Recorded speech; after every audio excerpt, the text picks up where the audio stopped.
Isabelle Maréchal.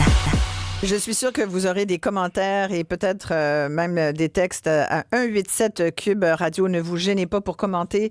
Mon invité, Vincent Larivière, est titulaire de la chaire UNESCO sur la science ouverte. Il est professeur titulaire à l'École de bibliothéconomie et des sciences de l'information à l'Université de Montréal.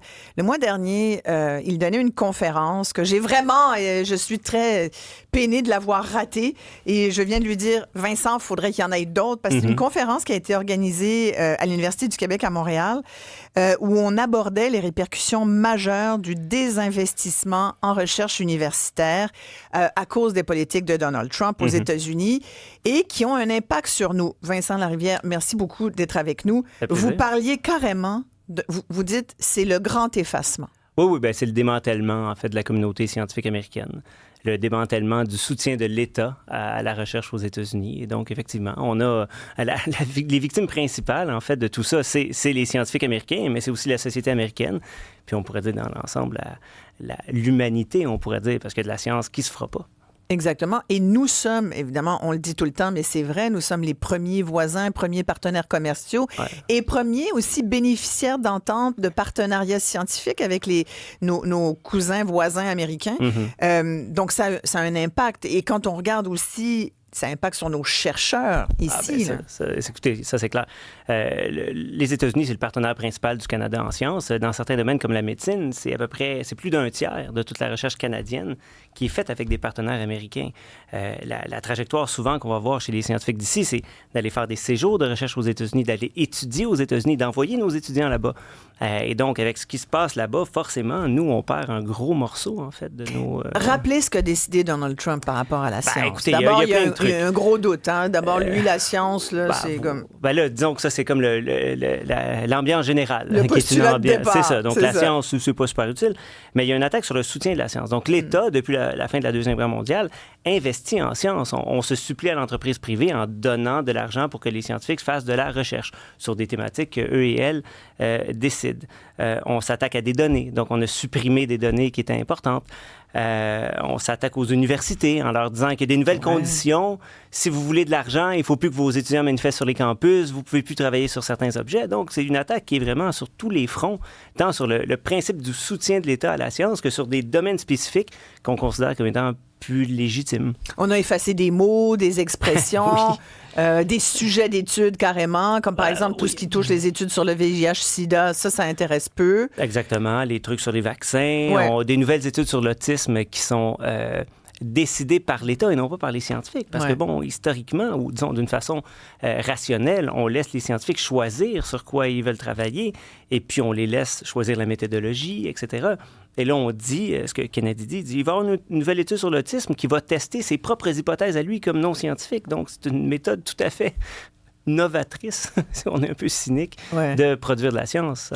L'impact sur nos chercheurs, évidemment, je rappelle juste que les États-Unis, vous l'avez très bien dit, dominent la sphère de la recherche avec 750 milliards de dollars américains, ça c'est en 2022, comparativement au Canada où on dépense 32 milliards. C'est deux économies de la science différentes. C'est pas les mêmes moyens. Chine aussi, parce que ce qu'il faut voir, c'est que la Chine... Plus que la Chine? Oui, c'est plus que la Chine, c'est environ 50% plus que la Chine. La Chine, en termes de volume de recherche, fait plus de recherche fondamentale que les États-Unis, à peu près 40% plus. Maintenant, en termes de recherche à haut impact, les États-Unis demeurent en haut de la hiérarchie à l'échelle mondiale, encore, même s'il y a un déclin relatif, là, il faut le rappeler.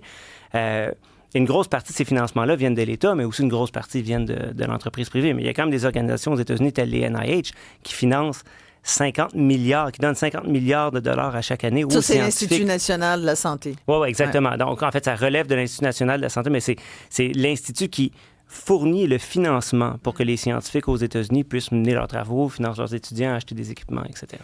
Vous avez appelé votre conférence « Le grand effacement » parce que vous dites on est en train de procéder exactement à ça. On efface tout élément scientifique.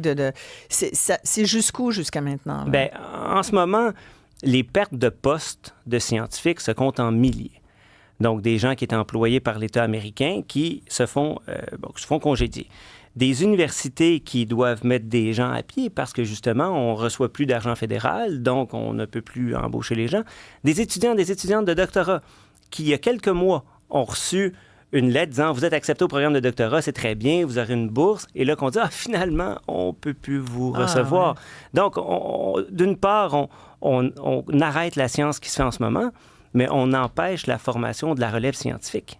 Dernièrement, j'entendais justement des scientifiques américains qui disaient si le Canada veut bien de nous, ça nous fera plaisir d'y aller. Ouais. En même temps, quand on voit nos moyens, nos petits moyens, on peut bien les héberger, mais c'est pas ça qui va faire... C'est mesure-temporaire, tout ça, hein, essentiellement. Ouais. C'est un nid d'Achillon sur un malade qui est très malade. Mais c'est inquiétant d'un point de vue global pour les citoyens. Ça devrait... Moi, ça m'inquiète.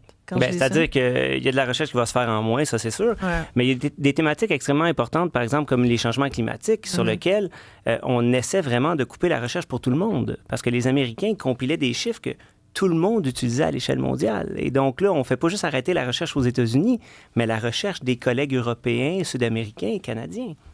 Quelle est la solution pour essayer de faire barrage à ce grand effacement? Il y a quelques solutions. Honnêtement, c'est difficile parce qu'on n'a pas le contrôle sur ce qui se passe au gouvernement américain. On espère que les contre-pouvoirs aux États-Unis soient capables d'empêcher les coupures, parce qu'en ce moment, il y a des coupures projetées. Là, il y a des coupures actuelles, mais il y a aussi des coupures projetées qui doivent être approuvées par le Congrès. Donc là, on verra si le Congrès est capable de ramener ça vers, non pas une coupure, mais une augmentation. Puis c'est ce qui a été fait, en fait, sur le premier mandat de Trump. Trump est arrivé avec des coupures dans les organismes de financement et tout ça s'est traduit par une augmentation. Mais on n'est pas dans le même contexte en ce moment. Donc, on espère il y a beaucoup plus de pouvoir aujourd'hui qu'il y en avait à l'époque. Il y a plus de pouvoir, puis l'ambiance, disons, globale n'est pas la même. Puis il n'a pas commencé son mandat en coupant tout le monde. Il n'y avait pas le projet 2025 qui donnait, si vous voulez, la feuille de route pour couper tout ça. Il parlait des médicaments en fin de semaine. Là, il parlait du fait qu'il allait dire aux pharmaceutiques de baisser le prix des médicaments. Vous en avez compris quoi, vous, de cette sortie? Là, c'est une déclaration. On verra comment ça s'articule, mais c'est extrêmement difficile. Il y a une bonne partie de ces médicaments-là qui viennent de l'étranger. Donc, il faut voir s'il y a des tarifs qui vont s'appliquer à ça aussi. Donc, ce que je lisais ce matin, c'est que, les gens vont voir comment ça s'opérationnalise, mais c'est pas simple à faire. Non. Et puis le danger, c'est que le privé soit encore plus présent. Si c'est pas les gouvernements qui investissent dans la science, ça va être les entreprises privées. Oui, puis l'entreprise privée ne peut pas se suppléer à l'État. Après la Deuxième Guerre mondiale, les Américains ont investi massivement en recherche fondamentale, le gouvernement, en sachant que c'est une façon de développer du progrès économique, c'est que l'entreprise ne le fera pas de toute façon, qu'on doit former la relève. Et tout ça a amené une ère de prospérité qui est sans commune mesure dans l'histoire de l'humanité. Donc sans l'État, il ne peut pas y avoir de recherche fondamentale. Il faut rappeler, là, vous avez parlé de médicaments. Autour de 98% des médicaments qui sont homologués aux États-Unis ont été financés par les NIH, donc sont le produit de travaux de recherche fondamentale qui ont été financés par les NIH. Donc sans ces investissements-là publics, il n'y a pas de médicaments. Il n'y a pas des tonnes de trucs qui sont ultra utiles à la vie de tous les jours. Là.